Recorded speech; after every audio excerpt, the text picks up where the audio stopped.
চাওক আজি সংসদীয় ৰাজনীতিত মই যোগদান কৰিছোঁ আৰু আগন্তুক বিধানসভা নিৰ্বাচনত কোচৰাজমুখী জনসাধাৰণ আৰু কোচৰাজমুখী জাতীয় দল সংগঠনে কোচৰাজমুখীৰ লোকসকলে মোক বিজনী নতুবা আমাৰ অভয়পুৰী সমষ্টিত প্ৰাৰ্থিত নিৰ্বাচন খেলাৰ কথা মোক আহ্বান জনাইছে আৰু এইকাৰণে মই চিৰাং জিলাৰ মাননীয় সভাপতি ৰতন ৰায় ডাঙৰীয়াৰ জৰিয়তে ৰাজ্যিক নেতৃত্ব দিলীপ শইকীয়ালৈ মই আনুষ্ঠানিকভাৱে পত্ৰ প্ৰেৰণ কৰিছোঁ।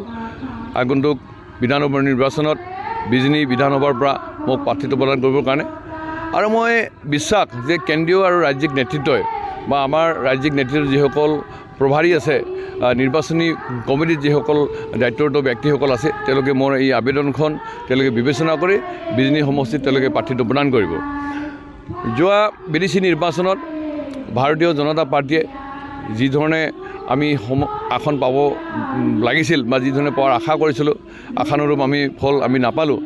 আমি দেখিলোঁ যে বিদেশীৰ কোচৰাজমুখী জনসাধাৰণে এক প্ৰকাৰ বিজেপিক প্ৰত্যাখ্যান কৰিলে। জনজাতিকৰণৰ বিষয়টোৰ কথা আছে, কাৰণ 1960ৰ পৰা জনজাতিকৰণ দাবী কৰিছে, এতিয়ালৈকে সমাধান হ'ল। শেহতীয়াভাৱে অসমৰ মাননীয় মুখ্যমন্ত্ৰী ডক্টৰ হিমন্ত বিশ্ব শৰ্মা ডাঙৰীয়াই আজি মন্ত্ৰীগোটৰ প্ৰতিবেদন বিধানসভাৰ মজিয়াত দাখিল কৰিছিল আৰু সেইখনক পাছ কৰিছে। তাৰ লগে লগে আমাৰ ৰাজ্যিক যিখন কাৰ্যনিৰ্বাহক সেই কাৰ্যনিৰ্বাহকৰ জৰিয়তে দিলীপ শইকীয়া ডাঙৰীয়াই প্ৰস্তাৱ গৃহীত কৰিছে আৰু মই ভাবোঁ যে সেই প্ৰতিবেদনখন অচিৰেই কেন্দ্ৰীয় চৰকাৰলৈকে প্ৰেৰণ কৰিব লাগে আৰু যিহেতুকে চলিত সংসদৰ অধিৱেশন চলি আছে, বাজেট অধিৱেশন চলি আছে আৰু এই বাজেট অধিৱেশনত জনজাতিক বিষয়টো সমাধান কৰি আমি যাতে আগন্তুক বিধানসভা নিৰ্বাচনত আমি কোচৰাজমুখী জনগোষ্ঠীৰ লোকসকলক আমি আমাৰ ফালে আনি আমি অধিক সংখ্যক আসনত আমি জয়যুক্ত হ'ব, তাৰ কাৰণে আমি ব্যৱস্থা কৰিব লাগে। কাৰণ বিদেশী নিৰ্বাচনত কোনো এটা ৰাজনৈতিক দলেই কোচৰাজমুখী জনগোষ্ঠীক প্ৰাৰ্থিত্ব প্ৰদান নকৰিলে আৰু সেইকাৰণে হয়তো বিদেশীৰ কোচৰাজমুখীসকলক ক্ষোভ ব্যক্ত কৰি অভিমান কৰি পেলাই বিজেপিক তেওঁলোকে ভোটদান নকৰিলে আৰু আমি আশানুৰূপ আমি ফলাফল আমি লাভ কৰিব নোৱাৰিলোঁ। তো বিধানসভাৰ মজিয়াটো যাতে তেনেকুৱা ধৰণৰ আমি সন্মুখীন হ'ব নালাগে। আমি কোচৰাজমুখী জনসাধাৰণক আমি জনজাতিৰ বিষয়টোৰ ক্ষেত্ৰত যে বিজেপি নেতৃত্ব চৰকাৰখনে এটা অগ্ৰণী ভূমিকা লৈছে আৰু কেন্দ্ৰ ৰাজ্যত থকা বিজেপি চৰকাৰ দিনতেই যে কোচৰাজমুখী জনগোষ্ঠীৰ জনজাতিকৰণ সমাধান হ'ব সেইটো নিশ্চিত।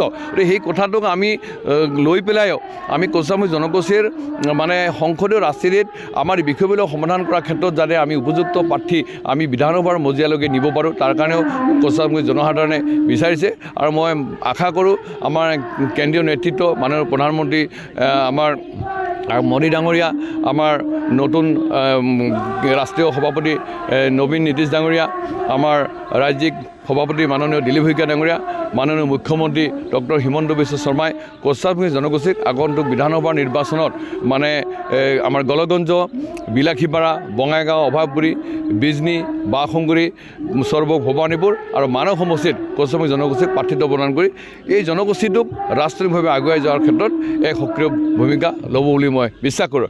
আৰু সেইকাৰণে মই ভাবোঁ যে আগন্তুক বিধানসভা নিৰ্বাচনত বিজনী সমষ্টিত আমাৰ বিজেপি দলে ভাৰতীয় জনতা পাৰ্টীয়ে মোক প্ৰাৰ্থিত্ব প্ৰদান কৰি কোচৰাজমুখী জনগোষ্ঠীৰ লগতে অসমৰ জাতি জনগোষ্ঠীৰ ৰাজনৈতিকভাৱে সেৱা কৰাৰ কাৰণে মোক এটা সুযোগ প্ৰদান কৰিব। নিশ্চিত অসমতো বিজেপি নেতৃত্বাধীন চৰকাৰ হোৱাটো নিশ্চিত। এতিয়া আসন কিমান পাব সেই কথাটোক লৈহে আচলতে বিজেপি তথা আমাৰ মুখ্যমন্ত্ৰী ডাঙৰীয়াই দিনে নিশাই কাম কৰি আছে।